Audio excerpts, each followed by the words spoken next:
7:18 a.m., San Francisco, California. The city stirs awake. Downtown looks like any other day. Then, everything changes. An ear-splitting boom echoes off the skyscrapers,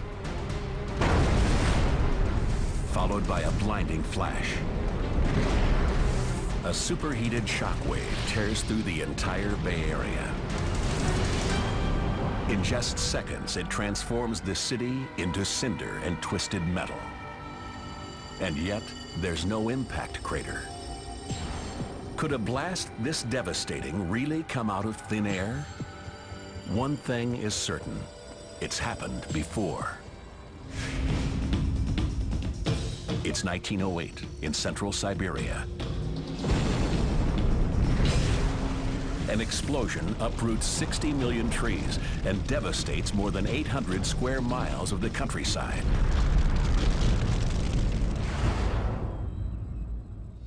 An observatory 600 miles to the south registers seismic shocks equivalent to a magnitude 5.0 earthquake. Instruments throughout Europe and Asia record bizarre readings. And an eerie afterglow lights up the night skies around the globe. It's known as the Tunguska event. It remains one of the greatest mysteries on Earth. Almost from the start, scientists think that the Tunguska event is an asteroid or meteor strike. That long-standing theory explains the power of the explosion, but it fails to account for the lack of evidence of an impact. In Tunguska, there's no massive crater and no credible discoveries of meteor fragments. A more recent theory says the explosion could come from inside the Earth, a freak eruption of volcanic gas.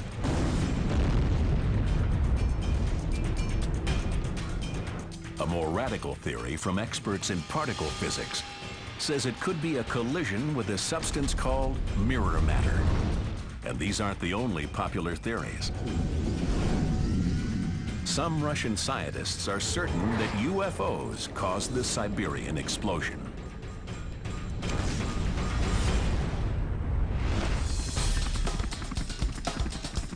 But all the theories remain unproven to this day.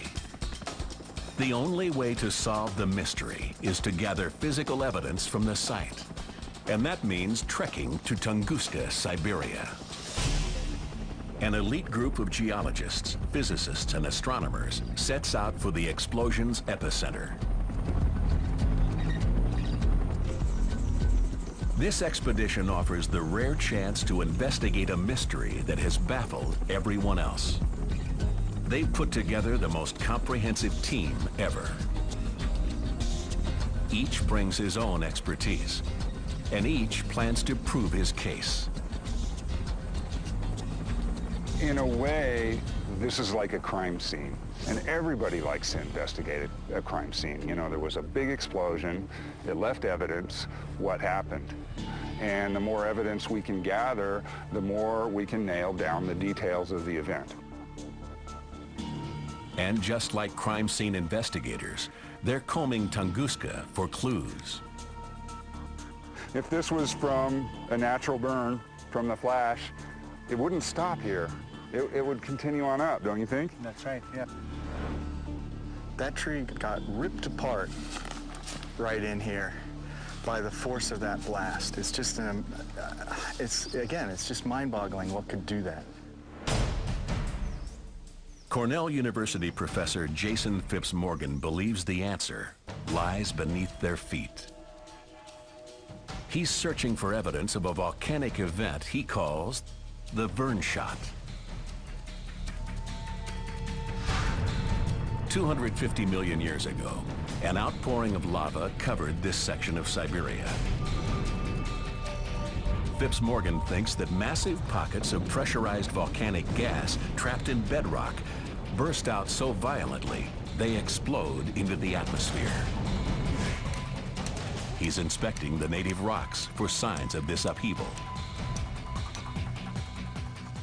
In my view, there's a real possibility that the Earth is capable of much more explosive activity than anything that we have seen in human history.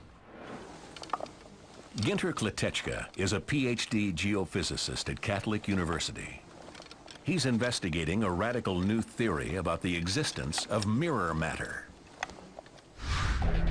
In theoretical physics, ordinary matter accounts for only half of all mass in the universe. Kletechka believes that the other half is made of mirror matter that exists in a different dimension invisible to the human eye. We can only detect it through its gravitational pull or when it slams into the Earth.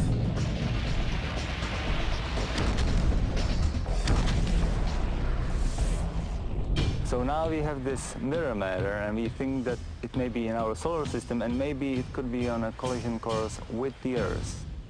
Kletechka thinks the blast at Tunguska could have resulted from a mirror matter object striking Earth's atmosphere. If so, there should be traces of a magnetic surge. Kletechka is searching for a unique magnetic signature in the oldest trees left standing at the epicenter. Physicist Mark Boslow from Sandia National Laboratories believes that an ordinary matter asteroid was the culprit, but that it exploded in the atmosphere and never reached the ground. This is called the airburst theory, and he's one of the world's top experts. Well, I'm interested in Tunguska because it's the only unambiguous example of a low-altitude airburst on Earth. In his scenario, an asteroid streaks toward Earth at 9 miles per second, plows into the atmosphere, reaches its breaking point, and explodes.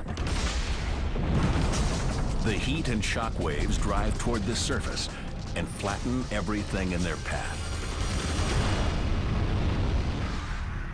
But can Boslow find proof of an asteroid airburst at Tunguska? Or was it a volcanic eruption, mirror matter, or even alien intervention?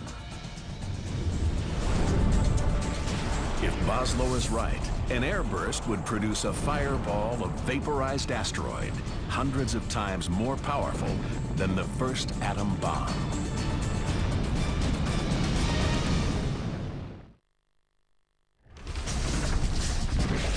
Tunguska, Siberia, the most violent natural explosion in recent history, destroys more than 800 square miles of forest. Over a century later, a team of investigators travels halfway around the world to the epicenter, trying to uncover what triggered the blast. They find out firsthand why few other scientists have ventured here. Covered in ice and snow for 8 months of the year, Tunguska becomes accessible only in the summer, when it turns into a swampy, mosquito-infested forest. Their expedition is the most comprehensive, but not the first. In 1927, the Russian mineralogist Leonid Kulik set out to confirm his own theory. He believed a meteor or asteroid slamming into the Earth's surface caused the explosion. To prove it, he needed to find a massive crater and remnants of the asteroid. Local tribesmen called the Evinki guided him, and he interviewed witnesses. Throughout the eyewitness zone, people heard 2021 booms. They were thinking this is the end of the world. The fur trader sees the sky split open, and it's so bright that he actually feels like his shirt is going to catch fire. 500 miles to the west, passengers on a train watch a giant burning object in the sky, terrified that it seems to be following them. Then the forest erupts into a fireball. A column of blue light splits the sky. Then a scorching hot wind so powerful it burns people 20 miles away from the epicenter. And even 40 miles away, a fur trader is knocked off his feet. This rare footage, shot in the 1920s, is the only visual record of the original destruction. Charred trees at the epicenter are still standing, but for hundreds of miles around, millions of others have been knocked over, all pointing away from the blast site. Kulik came up empty-handed. He found no crater and no asteroid. But he did create the first map of the destruction. It's a puzzling pattern, almost like a butterfly. Today, no one on the expedition believes a direct asteroid hit caused the explosion. But one scientist does think an asteroid played a central role. Dr. Mark Boslow is a physicist at Sandia National Laboratories in New Mexico. He thinks an asteroid exploded in the atmosphere, causing a devastating airburst over Tunguska.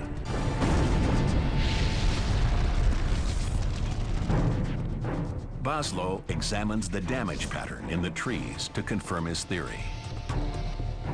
In the case of the Tunguska event, what it left behind was evidence. It left behind trees that had fallen in a radial pattern, and it wasn't just a radial pattern. They're aligned outward from what we call the epicenter, but there's also a boundary, and the boundary's got a certain symmetry that's consistent with the airburst that would be caused by an asteroid or comet exploding in the atmosphere.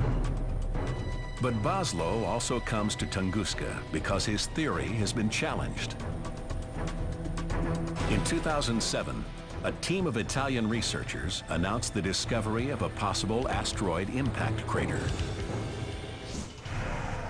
Back at his lab in New Mexico, Boslow uses one of the world's most powerful supercomputers to generate models of an asteroid airburst. So far, none result in an impact crater. His models became the gold standard because he correctly predicted the path of the Shoemaker-Levy 9 comet collision with Jupiter in 1994. I think because we had that success, people are more inclined to take our models seriously. Boslow thinks the Tunguska asteroid exploded roughly 5 miles above the surface. At this altitude, the force of the blast is distributed more evenly than a direct strike on the surface. But can Boslow's model exactly match the butterfly damage pattern at Tunguska? And can he explain why no one has found credible asteroid remnants at the site? In a series of scenarios, he varies the size of the asteroid and its angle of entry.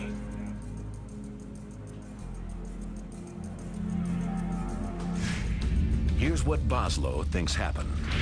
An asteroid screams toward Earth at over 33,000 miles per hour, barreling into the atmosphere. Air resistance heats up the asteroid and flattens it out. The air compresses so much it forms a shock wave ahead of the asteroid and a low-pressure wake behind. The closer it gets to Earth, the more the asteroid flattens and heats up until it explodes. A fireball of vaporized asteroid plummets downward. But it stops before it gets to the surface, and it still drives this shock wave downward. Here I'm showing it in blue, and that gets to the bottom, it reflects, and it's blowing down trees. The remnants of the asteroid are sucked into the upper atmosphere by the low-pressure wake. The sun's reflection off this asteroid dust could explain the glow in the night sky after the explosion. Boslow estimates that Tunguska's blast was equivalent to a 5-megaton explosion, which would briefly blaze many times brighter than the sun and much hotter. Only one force this powerful has ever been recorded on Earth: the atomic bomb.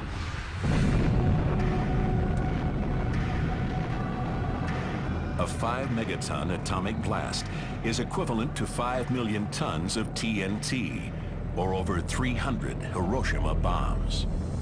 A pulse of thermal radiation travels at the speed of light. It's hot enough to ignite trees and wooden buildings.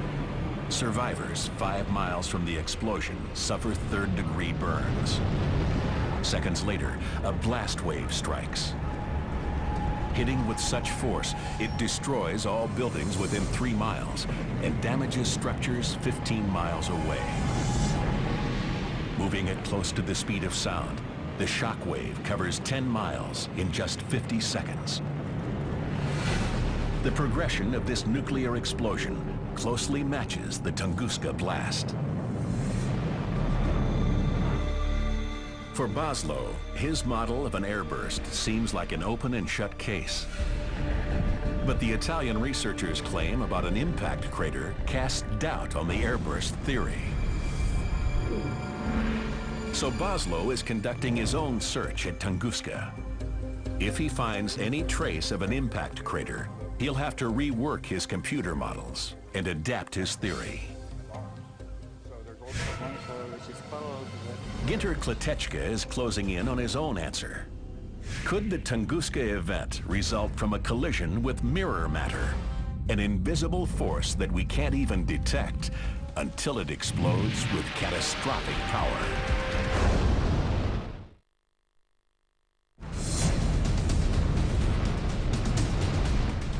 In 1908, the most violent natural explosion of recent times levels more than 800 square miles of Tunguska, Siberia.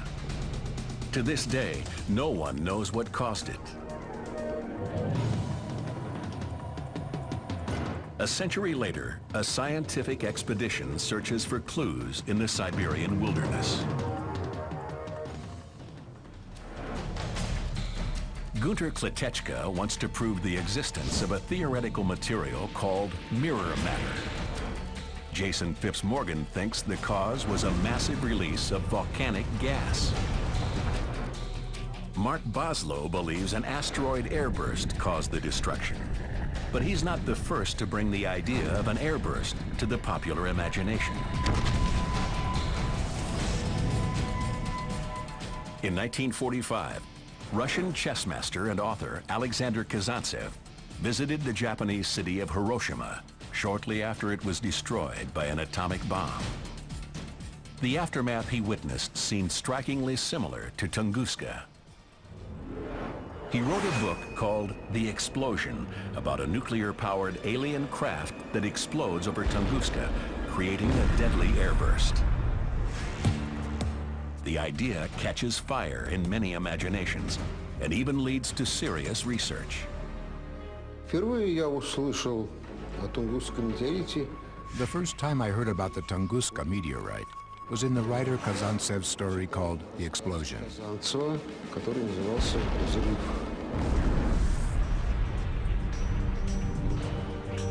Igor Zotkin is a world-renowned astronomer. During the Soviet era in the 1960s, he trekked to Tunguska. He was astounded by the destruction. Returning to his lab, he tried to recreate the scene.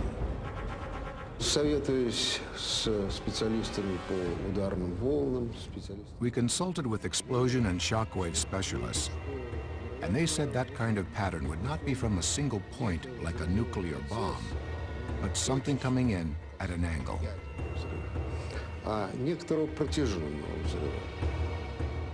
This rare footage captures Zotkin's experiments. At the time, the mathematical modeling was complicated and difficult. So it was decided that we would bring the model into a natural environment. We built a big makeshift landscape with little prongs for trees, and on this vast area, we created explosions.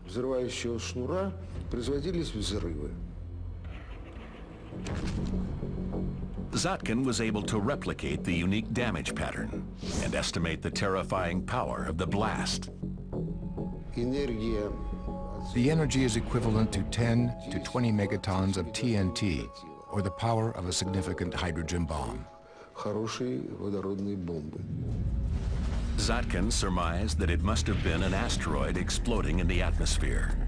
And based on his calculations, if it had hit just 4 hours and 57 minutes earlier, it would have flattened St. Petersburg. What we're doing computationally is almost identical to what Zotkin did back in the 50s and 60s. One advantage of doing this computationally is I can change things. I can just go in and change a parameter and run the exact same simulation with that line at a different angle and see how that affects the shape of the butterfly. At the epicenter, Dr. Boslow is looking to confirm his supercomputer models. So here's one of these creases. It points right towards the epicenter. Boslow seems to have found evidence of an airburst, deep creases on the sides of trees that were burned by the exploding asteroid. I'm very confident that it was an airburst, but any scientist has to be open-minded and be open to new evidence. And if evidence is uncovered that suggests otherwise, well, then we'll have to rethink this. Dr. Ginter Kletechka, a geophysicist at Catholic University, is investigating the same trees as Mark Boslow. Kletechka's theory of mirror matter adds a new twist to the Tunguska event. There are so many ideas and so many theories proposed for Tunguska impact. I am coming from a very different point of view. Mirror matter is a complex concept in particle physics. According to Kletechka, mirror matter accounts for half of all matter in the universe, but humans cannot see it because it exists in a parallel dimension. So now the only difference is that this mirror matter is invisible. It has its mass, so it's controlled by the Earth's gravity, and so it's coming in, but we don't see it. When this invisible mass collides with our dimension, it has devastating results. In his theory of the Tunguska blast, a mass of mirror matter hurtles through space. As it strikes Earth's upper atmosphere, it produces a blinding light. This invisible energy bomb heats up and generates an electrical charge that tears it apart, rupturing into an electromagnetic explosion followed by a massive shock wave that penetrates and levels everything in its path. According to Dr. Kletechka, a mirror matter blast alters the magnetic field of everything it touches and leaves behind a magnetic trace. He thinks the best place to look for the unique magnetic signature is in the trees that survived the 1908 blast. All the wood that is younger than 1908 would have very different magnetic signature than the wood before 1908. The growing season is so short in Siberia that 100-year-old trees look much younger. Like Boslow, he searches for burn scars, a telltale sign of the blast. And so let me see, make sure that I'm in line. He wants to take a series of core samples. Each ring represents a year. Since the explosion destroyed thousands of acres of forest, it's hard to find a tree that survived. Finally, a living witness to the catastrophe. It has over 108 rings, with a charred ring exactly where it should be. So once I see this dark ring, I know that there is now a sample that I can actually measure and utilize and see if the magnetism can tell me anything about this Tunguska impact. To preserve its magnetic signature, he packs away all of the samples as quickly as possible. He'll carry them back to test in the United States. If the 1908 rings contain magnetic traces, they could prove that mirror matter exists, a revolutionary discovery about the universe.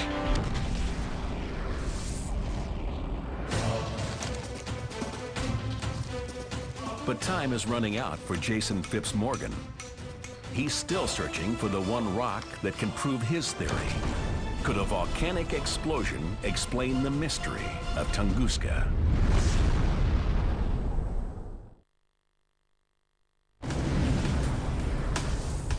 The Tunguska event, one of the greatest mysteries on Earth. An explosion so massive its afterglow was seen thousands of miles away, yet no one knows what caused it. Jason Phipps-Morgan is a geophysicist at Cornell University. He revels in the scientific puzzle of Tunguska. The thing that's strange, it's really fascinating. We have records on the early seismometers that something happened. And yet, when we go here, there's nothing. It's like God is playing a trick on us. He's saying, I'm going to make you have to really work to figure this out. He has a very different and earth-shattering theory. For Phipps-Morgan, the event began 250 million years ago.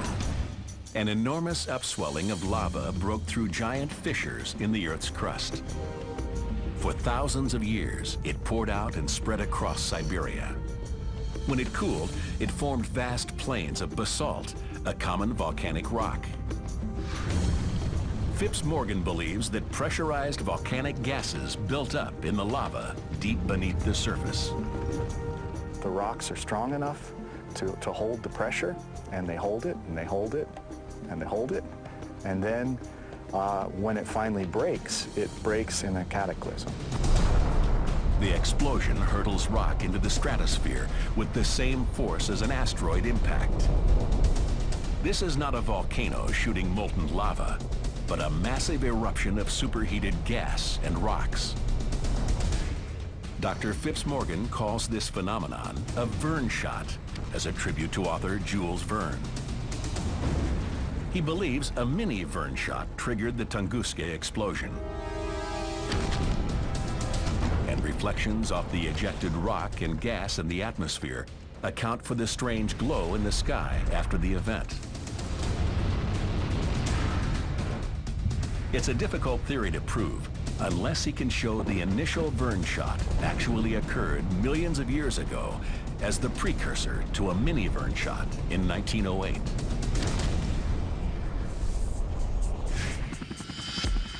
So Tunguska is the riddle on top of the mystery.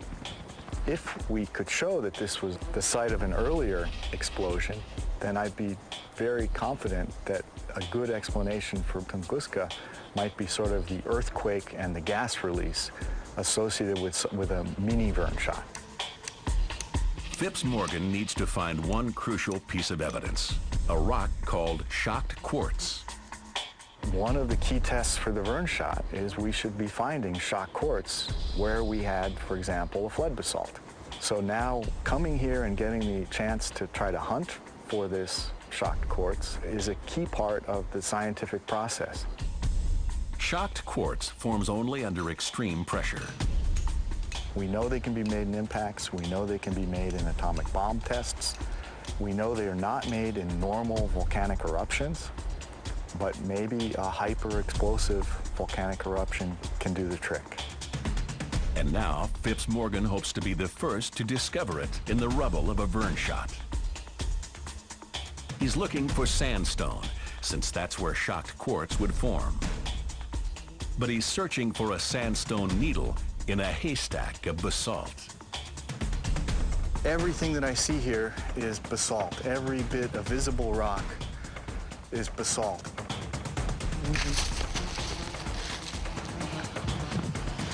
Yep, good old basalt.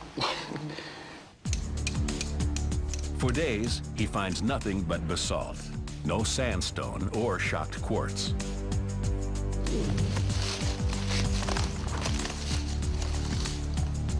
Basalt, basalt, basalt, basalt.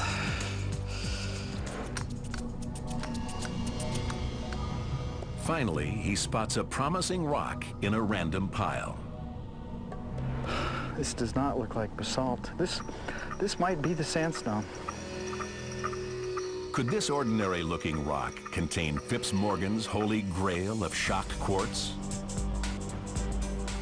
So here is the mystery sandstone that we found. You can tell it's not a basalt. It has this beautiful layering in it. And you can also see that it has a lot of the white gray crystals. This is just 60% quartz. So this will be a perfect marker for shocked quartz if it's there.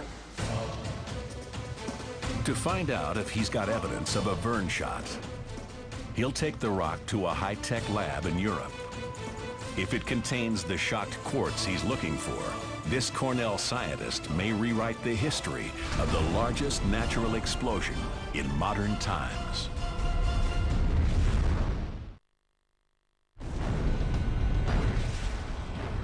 Without warning, an explosion with the power of an atom bomb ripped through Tunguska, Siberia in 1908. It's a mystery that has confounded scientists for over a century. Now, investigators comb the Siberian wilderness for answers. They each have a theory. Was it an asteroid bursting in the atmosphere? A massive eruption from inside the Earth? A blast caused by a mysterious force called mirror matter? Or could there be a completely different explanation, one that involves aliens? Yuri Lavbin is president of the Tunguska Space Phenomenon Organization in Krasnoyarsk, Siberia. Lavbin believes that a UFO was behind the blast. According to Lavbin, a massive meteor was heading toward Earth. Benevolent aliens saved the planet by slamming their own spaceship into it.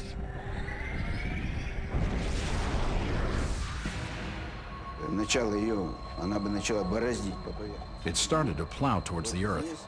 Here the aliens, our brothers in intellect, decided to explode that comet, to explode this mass.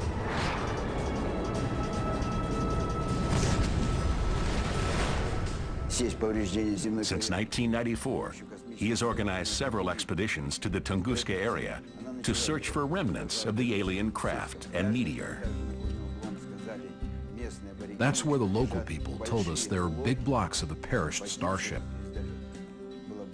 Lavbin found no evidence of a spaceship, but did discover these strange rocks. He collects and guards these finds at a small museum in Krasnoyarsk, Siberia. Strangest of all is one that he claims contains alien carvings. Several rocks have markings on them that are not from any native people in the area. It's an unorthodox claim. And for Mark Boslow, who believes an airburst caused the explosion, it's not even clear if Lavbin's found remnants of a meteor. People often find things that look like meteorites, pieces of iron or pieces of unusual stone, and most of the time they turn out to be what they call meteor wrongs. Do Earthlings owe aliens a debt of gratitude, as Lavbin believes? To answer yes means that Lavbin needs to prove that UFOs exist, and that they're operated by aliens willing to sacrifice themselves to save humanity.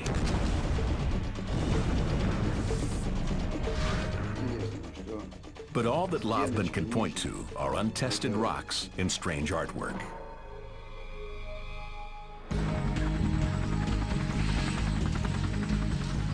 Investigators now return from Tunguska with concrete evidence to try to confirm their own theories. At Catholic University of America, Ginter Kletechka is analyzing wood core samples he took from trees alive during the explosion. If the older parts of the samples contain a unique magnetic signature, they could reveal that mirror matter collided with the atmosphere and triggered the explosion. So what we actually found out magnetically, all these cores that you can see here are coming from one tree. These two samples are coming from outer region of the tree, and so they were grown after the Tunguska event. The other three fragments were grown before the Tunguska event. And so I found out that yes, these two samples really have a weak magnetic signature but measurable.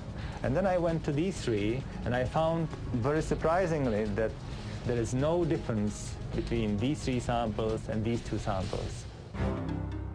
But the lack of a magnetic signature doesn't discourage Dr. Kletechka.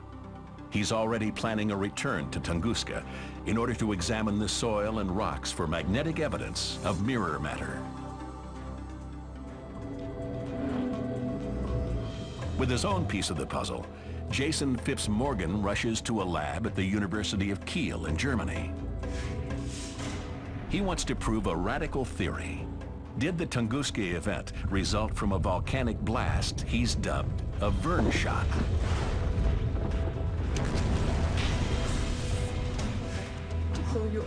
He may have found the crucial piece to prove his case if a chunk of sandstone contains shocked quartz. He sliced the sandstone in order to examine a cross-section under the microscope. We can then actually see the individual mineral grains almost like they're like the cells of the rock. What's fascinating here is that these quartz crystals, as you can see, they have lots of little lines inside them. Based on the picture, it's really beginning to look like this may be a magic rock. With a little chunk of shocked quartz, Phipps-Morgan has found solid evidence to support his Vern shot theory. It really looks like we may have found a piece of evidence that is going to unlock the Tunguska mystery. Next, he'll need to gather more samples from around the blast site to really prove his case. And he's eager to keep digging for the truth at Tunguska. Even though it's the most bug-infested place I have ever been in, I'd go back for a month to try to sort out the geology of this area, very happily. No matter what caused the Tunguska explosion, it raises a few key questions. What are the odds of it happening again? And what are the chances of our survival?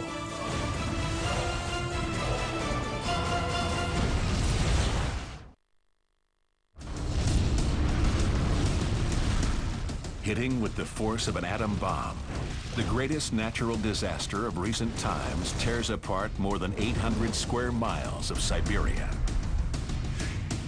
Early researchers believe that a meteor or asteroid struck the planet. But they can't find evidence of a large impact crater or meteor fragments. A century later, an expedition scours the blast's epicenter at Tunguska. Scientists have gathered clues from the trees, rocks, and layout of the blast zone. Now they need to put their evidence to the test. In Tunguska, Mark Boslow finds scarred trees that reinforce his theory that an asteroid exploded in the air. But he also visits Lake Checo, an unusual body of water that a team of Italian researchers claims is an asteroid impact crater. Back in New Mexico, he puts his new evidence to the test. First thing I did when I got back was I came over to the University of New Mexico to consult with the experts. And they're a little bit baffled by that lake as well. They don't see any obvious way to explain it with normal geologic processes. Most of the people who specialize in impact think that it's virtually impossible for a piece of Tunguska big enough to have formed a crater the size of that lake. So in a way, we're in a quandary. It's hard to explain as an impact, but it's also hard to explain with normal geologic processes. The only way to reconcile the two conflicting theories is to create a computer model of an airburst that also leaves an impact crater. This is very similar to the simulation I showed before. But what I did before was I had the entire asteroid explode. Now for this, in my attempt to explain the possibility of a Checo impact crater, I only exploded 90% of it. It still explodes 2 or 3 kilometers above the surface, and in fact it creates another epicenter further towards where Checo is. The unified model works, in simulation at least. But Boslow still thinks his original airburst theory is correct. Either way, an asteroid is responsible. The next challenge is determining the likelihood of this disaster striking again. It's such a serious concern, scientists at NASA Ames Research Center track every known object that could collide with Earth. The Earth exists in a cosmic shooting gallery. Asteroids are pieces of leftover rock and ice from when the planets in our solar system formed. They revolve around the sun in a belt between Jupiter and Mars. Most of the asteroids lead uneventful lives out in the asteroid belt, and we don't worry about them because they tend to behave themselves. But when they bump into each other and get knocked out of orbit, some of them set out on a collision course with Earth. The ones that come close to the Earth, the so-called near-Earth asteroids, are the ones that can hit us. And we so far know of about 5,000 that have been discovered and tracked, and we infer the presence of hundreds of thousands. Every day, meteoroids hurl toward us, but most disintegrate in the atmosphere long before posing a serious threat. But then there are the monsters, big enough and fast enough to smash through the atmosphere and create megaton explosions on the ground. One this big would weigh 220 million pounds and could have triggered the Tunguska explosion.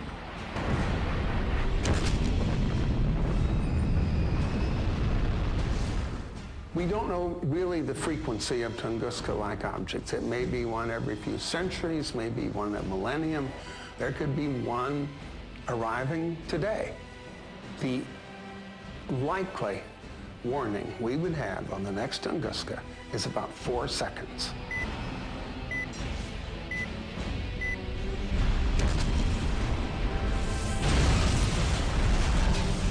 Scientists who are thinking hard about how we would actually defend against asteroids, how would we deflect an asteroid if it were headed for Earth, are just beginning that process.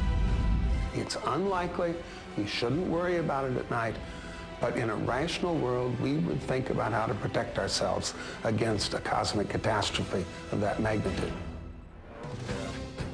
A century after the Tunguska blast, science is closing in on what really happened.